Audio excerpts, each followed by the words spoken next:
So I've got some good news and some bad news this week. So the bad news is we are changing topic. So unfortunately, our special guest to talk about photography and imagery within business has fallen ill and can't join us this morning. So we'll make sure to do this topic again another week.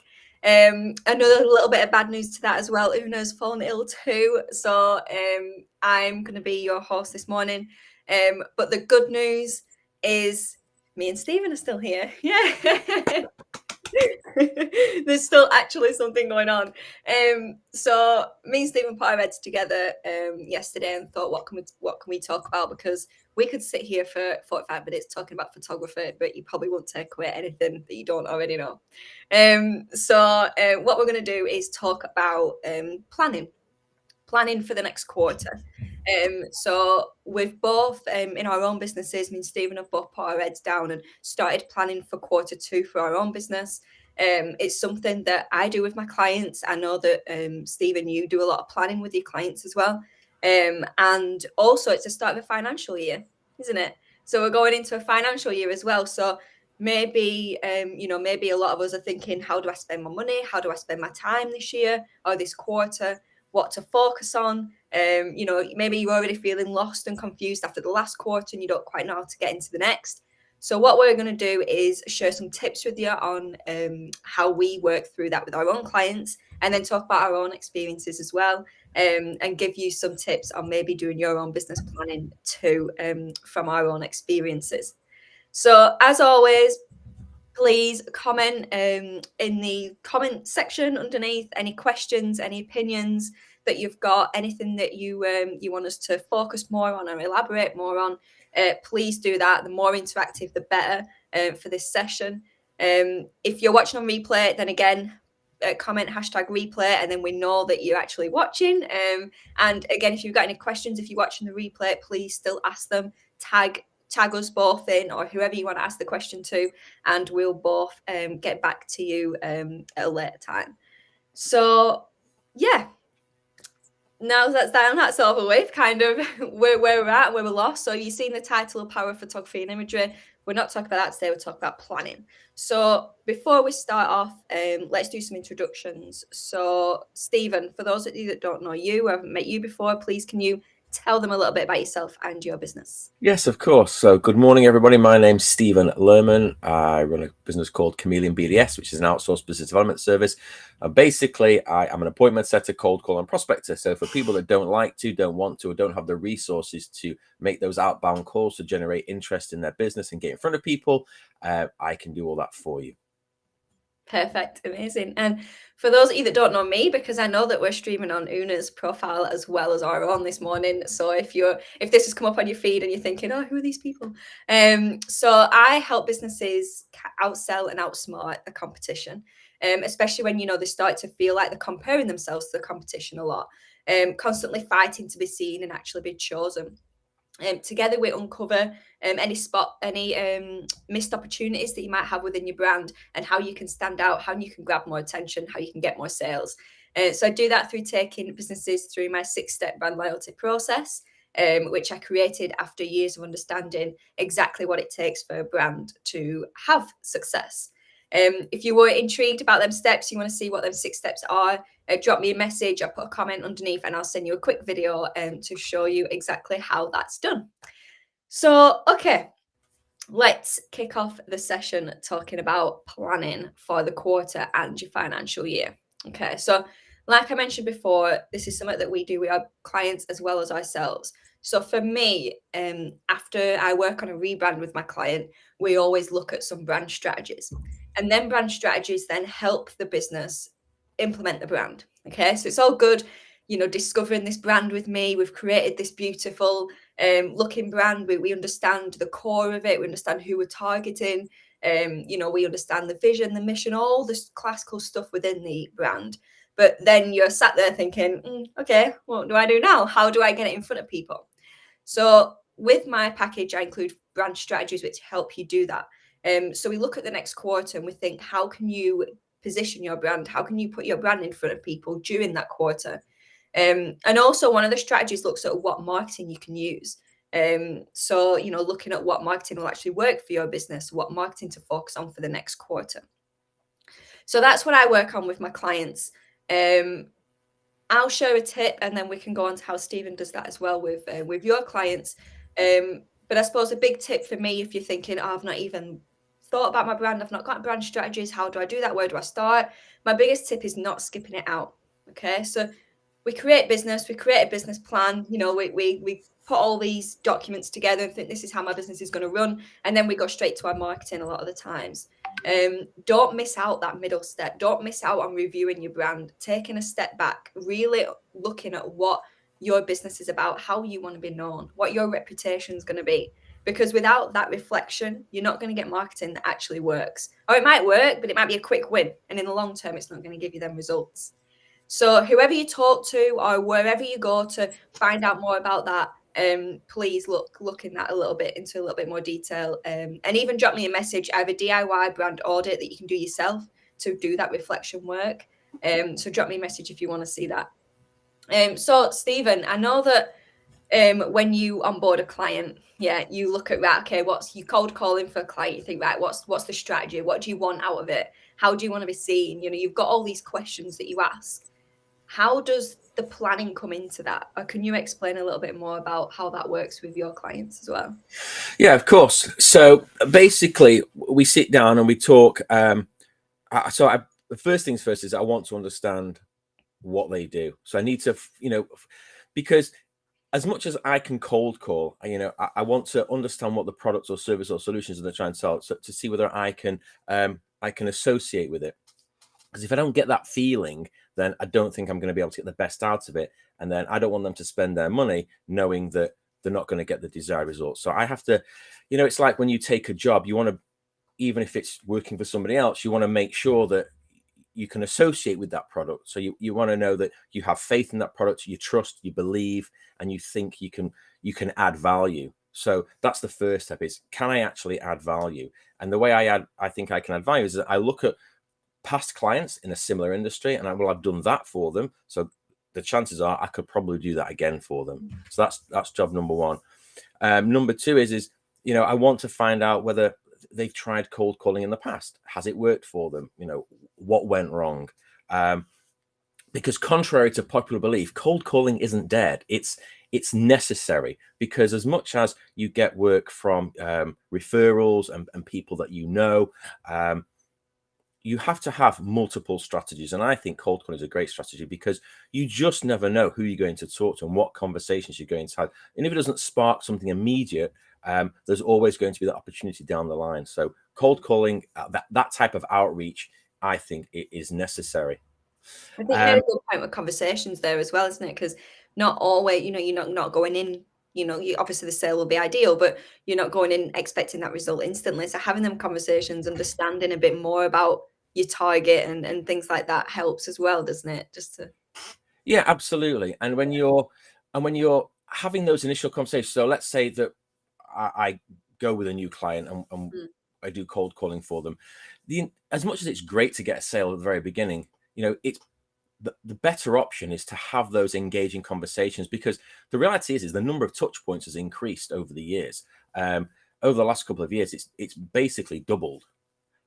So whereas you used to be able to make a phone call, a cold call, and talk to people and pretty much get an appointment or a sale there and then, you've got to do a lot more of that. Like one of my clients, we've got 6 touch points before we get anywhere close to getting a sale or an appointment. So it's understanding that the landscape has changed and setting your own expectations. So when I talk to people and we plan the cold call, and we say, and I say to people, listen, you're not going to get a result right away. It's very, very rare that somebody is going to say, oh my God, I've been waiting for you to call all my life. It just doesn't happen. What you're actually doing is you're planting a seed. So that's important. Is you're planting a seed, and then the more they think about it, the more opportunities there are going to be down the line that they're going to come back to you and say, you know what, I spoke to that guy and he does this or they do that. People do want to buy, they just don't want to be sold to. So it's changing the mindset as well, as you're not going in cold calling, you're more of a consultant. Yeah. So you're giving them options. So you are an option. So it's important to have that mindset. If I was going to give a big tip when I talk about cold calling with clients is scripts. Scripts are massive. It's being prepared, but don't talk like a robot. Learn the script, and eventually you'll go off script slightly, and you'll be able to ad lib. And because there's nothing worse than, and I've been on the receiving end of this. I'm sure you have as well. A lot of people have. If you're on the phone with somebody and you can tell they're reading a script, and then you give them an answer that's come out of left field, they fumble, and then the line goes dead. You've got to be able to ad lib. You've got to be able to go off script. So if somebody throws you a curveball, you've got to be able to know how to handle it. Yeah. So learn the script, learn the product, learn what you're talking about, get comfortable, and then and adopt a style. So it's much more conversational. Like I said, people do want to buy; they just want to be sold to. So relax, breathe, and smile when you're on the phone. Yeah, smile. You can hear a smile in somebody's voice. Yeah. The intonation in somebody's voice changes completely. So we've got to make jobs and tasks and things that we put in our plan. We've got to make them enjoyable for us as well, and we're like, especially when you run your own business. Can you imagine like sitting there going, "Oh, I've got to do this and I've got to do that." And I've been there. Like when I first started my planning, when I first started doing my planning for my own business, every time a task come about, I looked at my diary and I was like, okay, this is what I've allocated for today. I was like, oh, I've got to do this and I've got to do that. And it gets so draining and you just don't enjoy it. And then at the end of the day, you think, why am I even doing this? Then you wake up in the morning and you think, why do I even get up?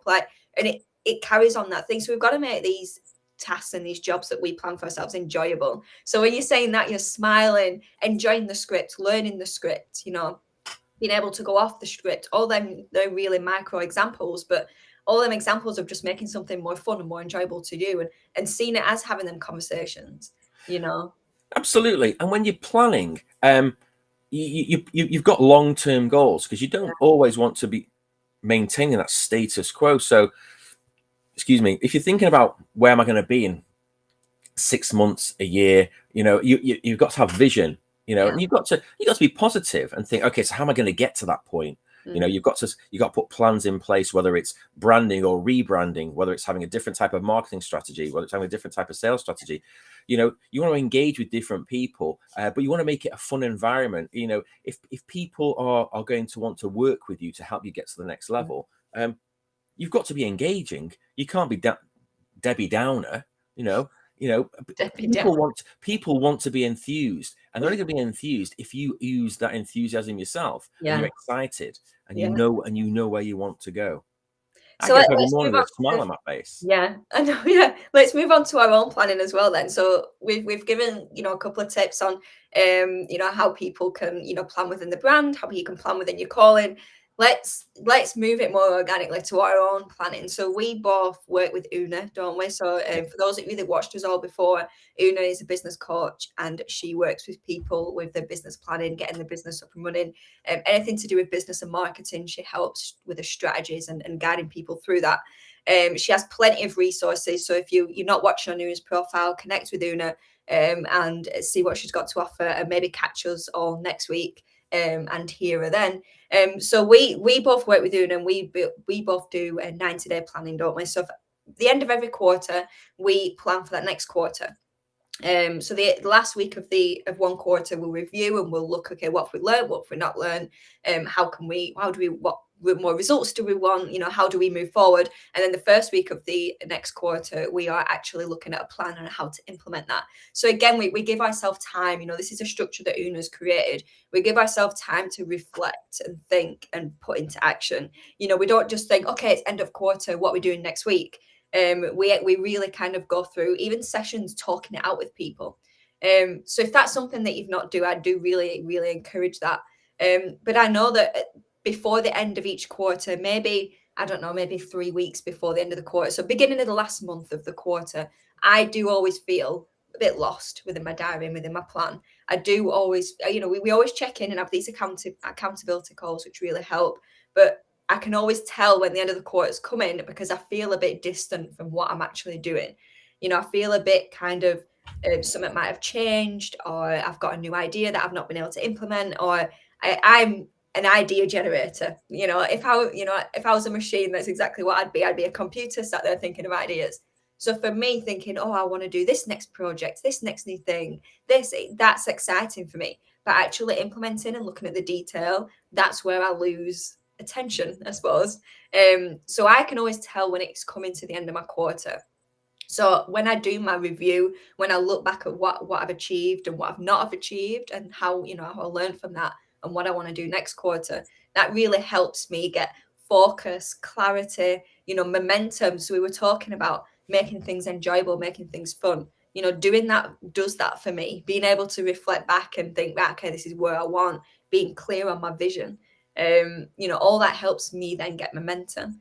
And even little things like planning my diary. So this quarter, I want to take more time off. So I want to have every other week a 4-day week for what I do.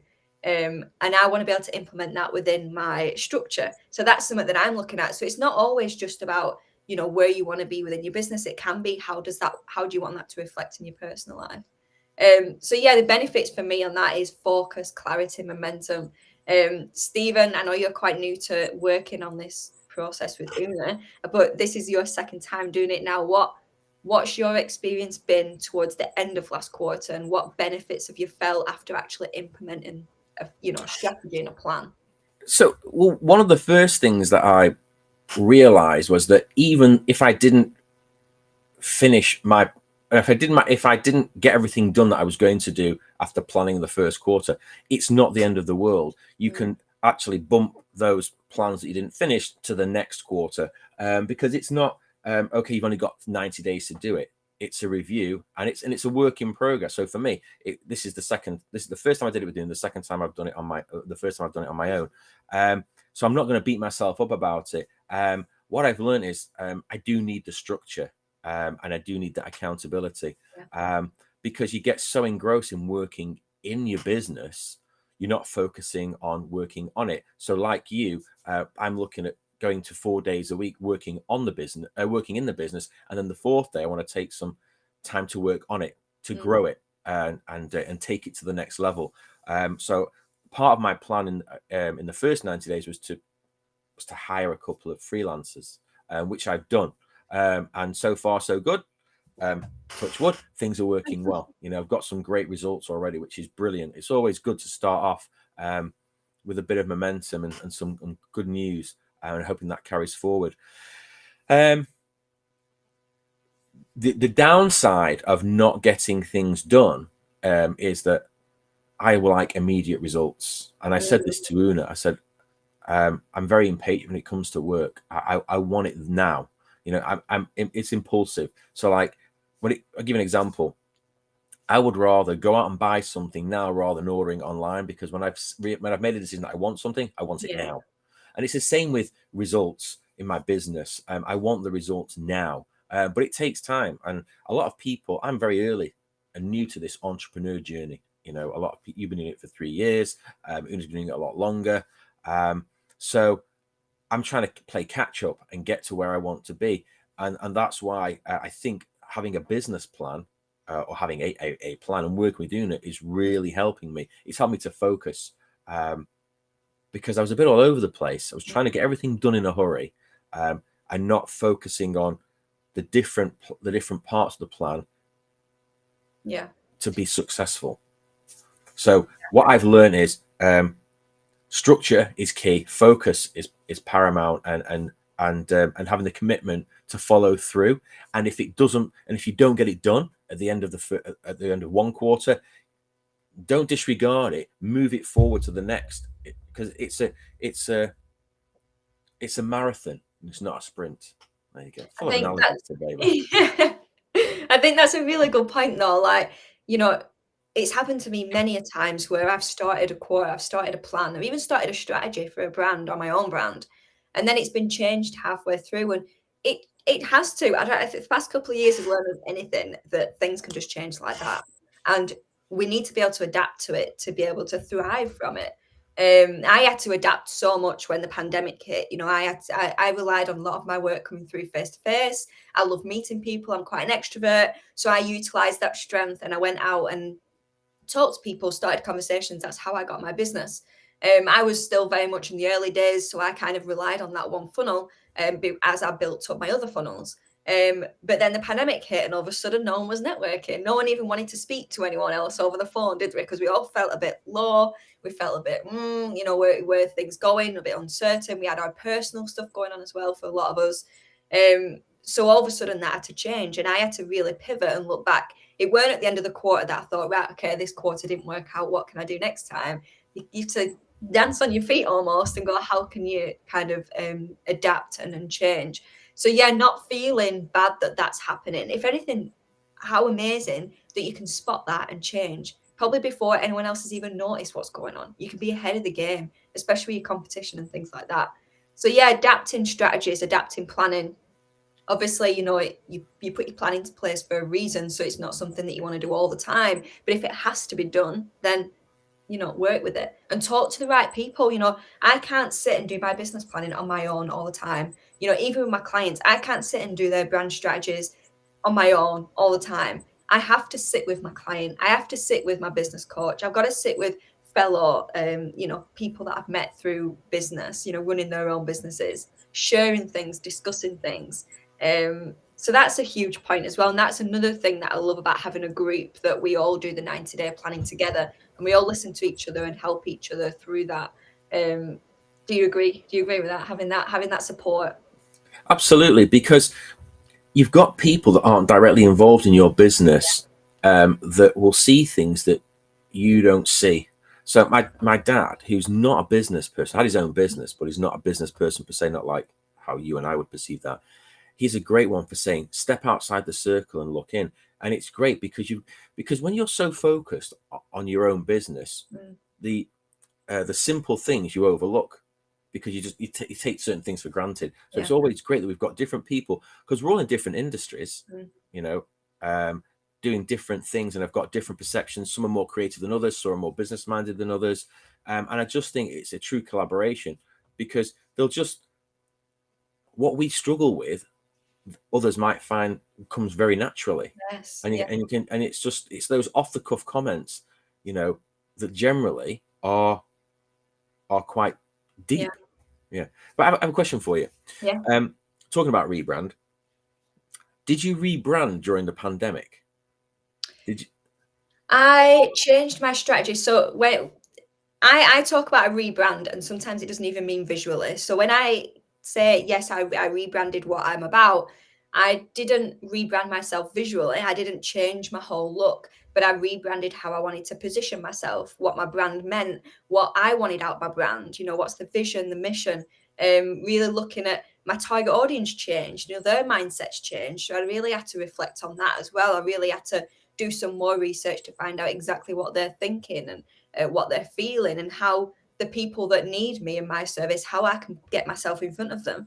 Because when you were talking about, people want to buy, they don't just want to be sold at. It's that same thing of having them conversations with people. And if you come across one person every 50, 80, 100, whatever your conversion rate is, you come across that one person that really needs your services, and that you work with them, and then the results that they get is just out of this world compared to what they would have done on their own. How rewarding is that, to find that one person? So yeah, I would say that I rebranded, but my definition of that isn't always just visual. It is about, the foundations of the brand, what my strategies are, what my foundations, if you will, what my foundations of my brand is. So yeah. Cool. And I think as well, when you talked about your dad having a business, but kind of having a different mindset to it, I'm the same. My parents both run their own businesses, but they run the business totally different to how I run my business, and it works for them. It works for a lot of businesses. But we were talking about adapting and changing, and me stood here talking to you guys, giving you value, giving you advice, talking about what I do. To them, that's not how you get business. You think, what are you doing in front of that laptop? Get out and start knocking on doors. Yeah. Which you'll know a lot about that, Stephen. But that's their mindset, and they've got to a stage now in their business where they don't do any marketing, they don't do any outreach. If anything, they're hoping to retire soon, so they're kind of just wanting to drip feed some work in. But the world has changed on how we market our business. And I want to give you some examples on that just to bring that to life, because we talk about adapting, we talk about business planning, but I think this example would really help. So at the minute, we're in the age of the consumer. So if you've heard about this as I'm talking, please comment. If you've got any questions, please comment as well. But at the minute, we're in the age of the consumer, which means everything that we do as a business should be about our audience and our clients and our customers. We should be wanting to keep them happy at every stage. Again, Stephen, you were talking about touch points, weren't you? It's no longer, okay, my client will do A, B, C, D, and they're a client. That happens every time. It's not like that, because we have so much access now to looking at competition, to finding alternatives, to reaching out. We can now, I don't know, go on a live chat box, can't we, for customer service? We can go on Twitter for customer service. We've got such different angles and touch points that our business can have. So as a business, we need to make sure that our customers are happy at every single touch point, because even when one touch point fails, the whole structure of it fails. So that means we're in the age of the consumer at the minute. There's a little bit of background noise. I'm not sure if it's me or you, Stephen. I'll just check. No, it might be me. Anyway, hopefully it's not distracting anyone too much. I'm not too sure what that is. Yeah, so the age of the consumer, that's where we're at now. Now, it weren't always like that, was it? We couldn't always just go on Twitter. We couldn't always just go on chat boxes and talk to people and ask, brands, companies questions. Before that, it was the age of information. So all of a sudden we had the internet and we were Googling things. So all of a sudden we didn't have to just go down to a high street and buy something. We could buy something from China and it would come to us. We had access to all them different options and alternatives. Through this time, we loved that information. We loved soaking up all that information. And brands like Google, Microsoft, they're another one, they really anchored against that and used that to their advantage within their strategies and within the planning and how they can deliver that to people and things. So they really thrived in that age of information. Before that, we had age of distribution. So all of a sudden, we could transport things around the world. All of a sudden, we could, like the age of information, where we could access things from China. Before that, we could deliver things from China. So the age of distribution, DPS, really thrived in that sort of age. Them sort of companies that thought, okay, this is how you thrive in this age. This is what I need to do. Before that, this is the last one. I won't go back in way in time. But before that, we had age of manufacturing. So, Ford, Sony, the likes of these companies that all of a sudden we could build our own things. We could manufacture things, factories, things like that. Everyone worked in a factory. It was just how we lived. It was the time we're at. So you can tell how times change over, time, how periods change over time, and how as brands, if you're switched on to that, if you think about that, if you think about how your brand can adapt to that, then that's when you thrive. So looking at that in your brand strategies, looking at it in your planning, your business planning, quarterly planning, even when it comes to your financial year, at the end of your financial year, a lot of businesses are out, okay, I've got this budget, I need to spend it up before the financial year ends. And then you think, oh my God, what are we going to do for the next 12 months? I don't even know where we're going to start. So understanding what's going on in the age at the minute and what, how you can thrive in that will really help with that planning too. So yeah, I just wanted to explain that to maybe hopefully give a bit more of a wider picture on the importance of adapting, the importance of planning, and the importance of pivoting as and when you need to, not always just when you want to. Have you heard of that, Stephen? Have you heard about that timeline before?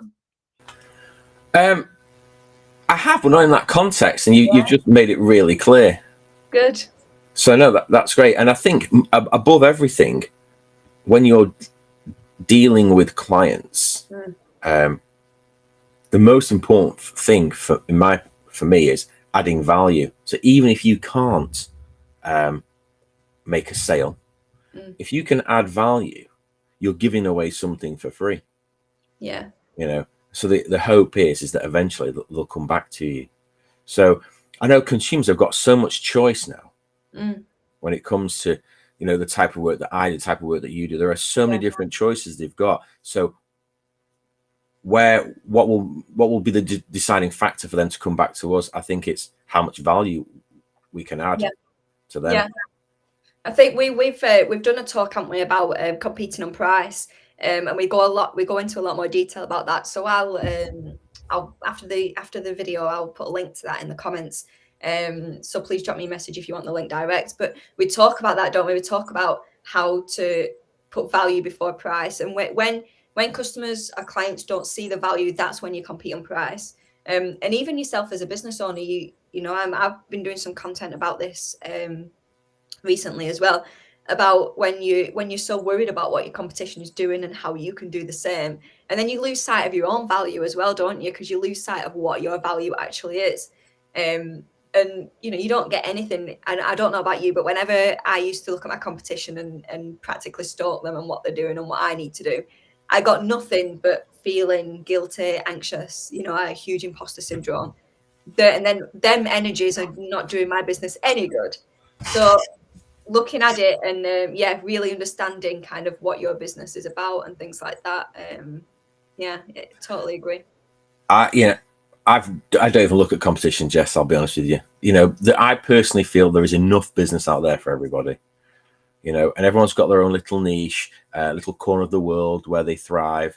Got their own little nucleus of support and sales funnels. You don't need competition. Nah. Yeah. I think as well, what's your experience through, because we talked about market dominating position a few weeks ago. So finding your USP, finding what makes you stand out, how you can position that. We've talked about it a lot in brands as well, but a most recent one has been the market dominating position. So I'll put a link to that one as well. But since doing that, since finding what exactly, your value is, what your uniqueness is, what makes you stand out, is it that's helped you then go, I don't need to look at competition because there's enough out there for everyone? Or was there something else that switched that thought? Well, I can't believe I'm going to say this, but I'm still working on mine. I had this conversation with Una. Yeah, it's been a bit of a journey for me to find what my market dominating position is, because it's not quite the same as your USP, kind of, but not. So I'm still working on it. There's a few things that I still need to do. So I'm working with Una on that to get some more clarity on what it is that I offer that sets me aside from my competition. So I can't give you a definitive answer, unfortunately. It's a work in progress. Even that though, even doing that work, like, it's good that you can't just think overnight what that's going to be. If you do every week, you're going to think, oh, it's this and oh, it's that, and then you're going to completely changing it. So you really need to find what sticks. It took me a while as well, so you really need to find that. But I can say from my experience that once I knew that, then I was like, right, okay, yeah, this is me, this is who I am. I can stand tall, I can stand proud about what I do, and I can give value. And I even collaborate with other brand consultants, because we all have different, like you say, we'd all have different skill sets. We all have different processes and ways of doing things. Even if I work, I meet another brand consultant who, in the end, we do the same thing, but they go about it in a completely different way. How I've got my 6-step process and we go through that. Maybe they do it another way and that fits someone else. That fits another business. So it's not necessarily what you do or what you've got. It could be the process as well. But knowing that and kind of really anchoring against that then helps me feel that confidence and feel that momentum as well. So I'm excited to hear when you've got yours. I want you to be able to stand tall on a session like this and tell everyone about it. That'd be really exciting. Oh, definitely. Yeah. So I suppose before we wrap up, is there anything that you wanted to mention that you've not already mentioned, or anything significant from what you've mentioned that's made you then think, oh, actually, I want to work on that, or that's something that's stuck with me? For one, it's is to practice what I preach. So I'm very good at telling my clients what to do when it comes to cold calling, but I don't do it myself. It's do as I say, don't do as I do. I've got a couple of tips when it comes to cold calling strategies. I'll just throw one out there. Got it. Voicemails. I was never one for leaving a voicemail. But somebody said this to me, and it was actually my girlfriend who does the same thing that I do. And she said, if you don't leave a voicemail, you will definitely not get a call back. And never a truer word has been said, because some of the appointments I've recently got have come from callbacks, because cold calling isn't a numbers game. It's about having those quality conversations. Yeah. And I always tell people, I don't do high volume calling. It's meaningful conversations, because you just don't know where they're going to lead. But if you don't leave a voicemail, you'll never get a call back. Yeah. So there's something about listening to the voice as well, isn't there? Like, you can ring someone, they don't answer, and drop them a text or an email. So I've just tried to call you. This is what I wanted to say. But hearing the voice is completely different. Voice notes is another one, isn't it? I use voice notes all the time. Personally, I'm within business because one, it's easier, but two, you get that, you get that urge to talk back, don't you? Because someone's talking to you. It's a better experience. Yeah, the voice is very important. You can absolutely tell from somebody's voice, what they're going to be like on the top when you talk to them, face to face. If we're talking about voices, here's a good book to read for everybody. Never Split the Difference by Chris Voss. He tells everybody to talk in that late night DJ voice, the cool, calm, collect voice. It's very soothing. Who was that by? Chris Voss. It's called Never Split the Difference. He's a former FBI negotiator. It's how he transformed what he learned in the FBI into selling. Right. Wow. But the top tip is talking that late night DJ voice. Is that how you do all your calls then, with that voice? It is, yeah. Yeah. Nice. I need to read that. I need to find mine. I need to find my deep, calming voice. That's it. A bit weird, or is it? No, but it's reassuring. Yeah. I'm going to read that. I'll put a link to it in the comments as well. It's a great book. I've read it 3 times. It's great. Yeah, that'd be really good. Yeah, great points. Anything else that you want to mention? You said you had a few tips. Let me think of one more. Let me see. Yes. Don't beat yourself up if you get rejected. Learn from it. They're not saying no to you don't know what's going on in people's lives when they say no, they're not interested. It's a no for now, unless they definitively say, don't call me ever again, don't darken my door, don't ever pick up the phone. Embrace the rejection and learn from it, because every no is one step closer to yes. So, it's don't take it personally. It's a numbers game. The more calls you make, the more chance you have of getting a positive answer. So embrace the rejection. But my biggest tip, and we talked about it earlier, smile when you dial. It's got to be my number one. Smile when you dial, I like that. Smile when you dial. Yeah. People, smiling and laughing is infectious, Yeah, I completely agree.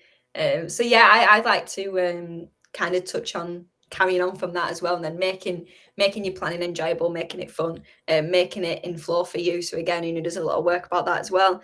Utilizing your strengths within your plan. So ways you can do that is find out what are your strengths. Again, really reviewing on what you're about, what your business is about, and how you can implement that. So yeah, don't stop. Don't hesitate about planning. Today, if you've got some time, even if it's 10 minutes, just get a piece of paper down and think, what do you want out of the next quarter? Contact us, message us. I have a DIY audit for your brand. So if that's something that you think, God, I've not even audited my brand or reviewed my brand, and since it was done, I've not even looked at what if it's even relevant anymore. I've been having conversations with people and asking them questions, and they're going, oh, I don't know, about the brand, who they're targeting. And then they go, actually, I did some brand work a few years ago. They get it up on the screen, and I'm like, you've got it all there. Look at it, review it, update it and use it. So that's what I'd like to leave you with, actually being able to do that. So if you need guidance on that, if you want some questions to answer, then I'll send you the DIY audit to help you do that. Yeah, get planning, get going, make it enjoyable, smile whilst you're doing it, not just when you're dialing, not just when you're contacting people. Smile when you're doing anything, I think, is important, isn't it? My dog, he beds in here now, so he's sat in here, but I'm sure he can tell when it's get to a point where I've not smiled in a while, or I'm like getting a bit, is this task ever going to end? Because he'll jump on my knee, he'll scrap me, and again, you're smiling, and it just makes it all better. So yeah, I like that to finish off with. So yeah, thank you for joining us. Thank you for sticking around. Even though we've not been talking about photography and imagery, hopefully we've still given you a lot of value, a lot of food for thought.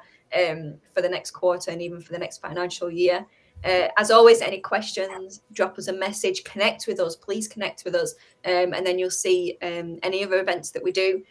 We are going to reschedule this event because it was going to be a good one. You was going to get so much tips, and Sue, our guest, is absolutely an amazing photographer.